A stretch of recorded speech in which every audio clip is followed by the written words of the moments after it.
Hola, how are you guys doing? Welcome back to my channel. And after a long art blog, I'm here back.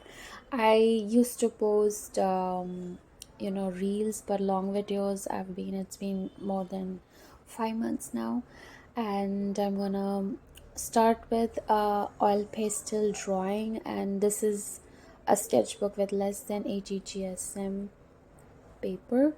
And what are the other things that you require are, of course, oil pastels, and I'm gonna use these Domz. And you will also find another video in my channel. Do check that out in this I button. And yeah, let's begin, and I hope you enjoy.